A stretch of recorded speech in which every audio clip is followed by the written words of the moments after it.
ಕೆಲವೊಂದು ಕಡೆಗೆ EVM ಮಷಿನ್ಗಳು ಕೈಕೊಟ್ಟು ಅವಾಂತರಗಳು ಕೂಡ ಸೃಷ್ಟಿಯಾಗಿವೆ.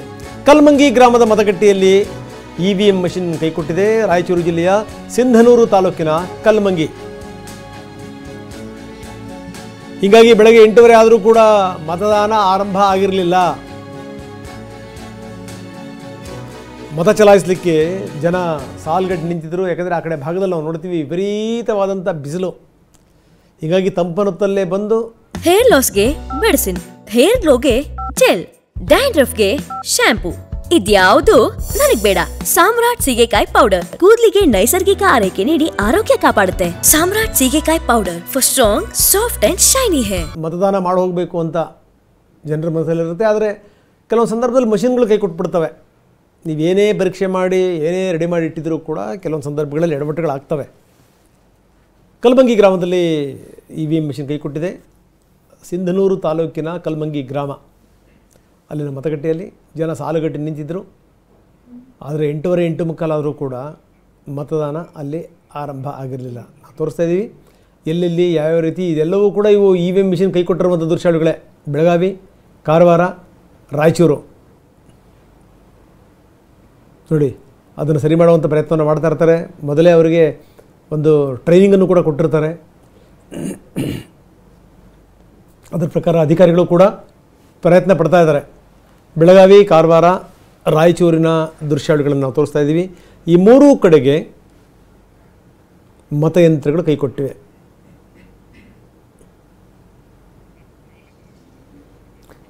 ಇನ್ನು ಬಸನಗೌಡ ಪಾಟೀಲ್ ಯತ್ನಾಳ್ ವಿಜಯಪುರದಲ್ಲಿ ಮತ ಹಾಕಲಿಕ್ಕೆ ಬಂದಿದ್ದಾರೆ. ಜನಸಾಮಾನ್ಯರ ನಡುವೆ ಬಸನಗೌಡ ಪಾಟೀಲ್ ಯತ್ನಾಳ್ ನಿಂತುಕೊಂಡಿದ್ದಾರೆ ಮತ ಚಲಾಯಿಸಲಿಕ್ಕೆ. ನೋಡಿ, ಇದು ಪ್ರಜಾತಂತ್ರದ ಬ್ಯೂಟಿಯನ್ನು ನಾವು ಕಾಣುವಂಥದ್ದು ಇಂಥ ಕಡೆಗೆ ನೋಡಿ. ದೇಶದ ಪ್ರಧಾನಿಗಳು ಬಂದು ಸಾಲಲ್ಲಿ ನಿಂತ್ಕೋತಾರೆ, ರಾಜ್ಯದ ಮುಖ್ಯಮಂತ್ರಿಗಳು ಬಂದು ಸಾಲಲ್ಲಿ ನಿಂತ್ಕೋತಾರೆ, ಕೇಂದ್ರದ ಮಾಜಿ ಸಚಿವರು, ಹಾಲಿ ಶಾಸಕರು. ಯತ್ನಾಳ್ ಕೂಡ ಸಾಲಲ್ಲಿ ನಿಂತಿದ್ದಾರೆ. ಬಹುಶಃ ಇಂಥ ಸಂದರ್ಭಗಳಲ್ಲಿ ಮಾತ್ರ ಈ ಪ್ರಜಾತಂತ್ರದ ಬ್ಯೂಟಿ ನೋಡ್ಬೋದನ್ನು ನಾವು. ನೋಡಿ, ಈ ಕಡೆ ಕೇಂದ್ರದ ಮಂತ್ರಿಗಳು ನಿಂತ್ಕೊಂಡಿದ್ದಾರೆ, ಪ್ರಹ್ಲಾದ್ ಜೋಶಿಯವರು. ಇನ್ನು ಚುನಾವಣೆ ಯಾವ ರೀತಿ ಸಾಗುತ್ತೆ, ಏನು ಎತ್ತ, ಅದನ್ನು ನಾವು ನೋಡಿದ್ದೀವಿ. ಆದರೆ ಈ ಮತದಾನದ ಸಂದರ್ಭದಲ್ಲಿ ಮಾತ್ರ ನಾಯಕರಿಗೂ ಜನಸಾಮಾನ್ಯರಿಗೂ ವ್ಯತ್ಯಾಸ ಇರಲ್ಲ. ಅವರು ಕೂಡ ಗುರುತಿನ ಚೀಟಿ ತಗೊಂಬಂದಿರಬೇಕು, ಅದನ್ನು ತೋರಿಸ್ಬೇಕು, ಸಂಬಂಧಪಟ್ಟಂಥ ಅಧಿಕಾರಿಗಳದನ್ನು ಪರಿಶೀಲನೆ ಮಾಡಬೇಕು, ಇವ್ರ ಹತ್ರ ಸಹಿ ಹಾಕ್ಸ್ಕೋಬೇಕು, ಆಮೇಲೆ ಮತದಾನಕ್ಕೆ ಹೋಗಬೇಕು. ಪ್ರಹ್ಲಾದ್ ಜೋಶಿಯವರು ಕುಟುಂಬ ಸಹಿತವಾಗಿ ಮತ ಚಲಾಯಿಸಲಿಕ್ಕೆ ಬಂದಿದ್ದಾರೆ. ಅವರ ಶ್ರೀಮತಿಯವರು ಕೂಡ ಅವರ ಜೊತೆಗಿದ್ದಾರೆ. ಇನ್ನೊಂದು ಕಡೆಗೆ ಬಸನಗೌಡ ಪಾಟೀಲ್ ಯತ್ನಾಳ್ ಮತ ಚಲಾಯಿಸಲಿಕ್ಕೆ ಕ್ಯೂನಲ್ಲಿ ನಿಂತಿರುವಂಥ ದೃಶ್ಯಾವಳಿಗಳನ್ನು ನಾವು ನೋಡ್ತಾ ಇದ್ದೀವಿ.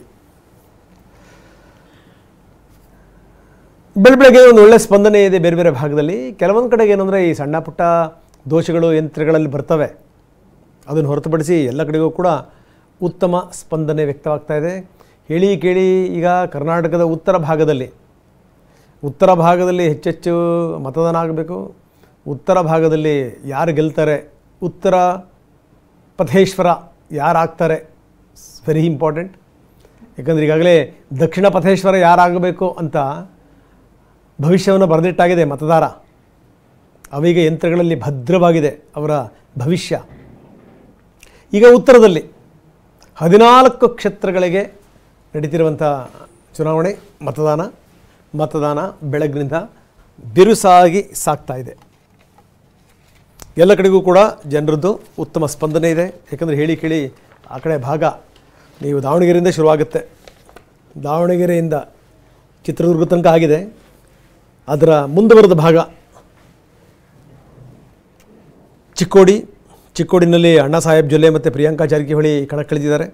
ಚಿಕ್ಕೋಡಿಯ ದೃಶ್ಯಾವಳಿಗಳನ್ನು ಆಗಲೇ ನಾವು ತೋರಿಸ್ತಾ ಇದ್ವಿ. ಇನ್ನು ಬೆಳಗಾವಿ ಜಗದೀಶ್ ಶೆಟ್ಟರ್ ಮತ್ತು ಯುವಕ ಮೃಣಾಲ್ ಹೆಬ್ಬಾಳ್ಕರ್ ಅವರ ನಡುವೆ ತುರುಸಿನ ಸ್ಪರ್ಧೆ ಇರುವಂಥದ್ದು. ಸೊ ಈ ಬಾರಿ ಜನ ಯಾರನ್ನ ಕೈ ಹಿಡಿತಾರೆ ನೋಡಬೇಕು. ಎಲ್ಲ ಕಡೆಗೂ ಕೂಡ ತುರುಸಿನ ಸ್ಪರ್ಧೆ ಖಂಡಿತವಾಗಲೂ ಇದೆ. ಇನ್ನು ಬಾಗಲಕೋಟೆಯಲ್ಲಿ PC ಗದ್ದಿಗೌಡರ್ BJPಯ ಹಿರಿಯ ನಾಯಕರು, ಜೊತೆಗೆ young and energetic Samyukta Patil ಕಣಕ್ಕಿಳಿದಿರೋದು, ಶಿವಾನಂದ ಪಾಟೀಲ್ ಅವರ ಪುತ್ರಿ ಸಂಯುಕ್ತಾ ಪಾಟೀಲ್. ಇನ್ನು ವಿಜಯಪುರದಲ್ಲಿ ರಮೇಶ್ ಜಿಗಜಿಣಗಿ ಹಿರಿಯ ನಾಯಕ ರಮೇಶ್ ಜಿಗಜಿಣಗಿ ಜೊತೆಗೆ ರಾಜು ಅಲಗೂರ್ ಅವರ ನಡುವೆ ಸ್ಪರ್ಧೆ ಇದೆ. ಇನ್ನು ಕಲಬುರಗಿನಲ್ಲಿ ಉಮೇಶ್ ಜಾಧವ್ ಮತ್ತು ರಾಧಾಕೃಷ್ಣ ಖರ್ಗೆ ಅವರ ಅಳಿಯ.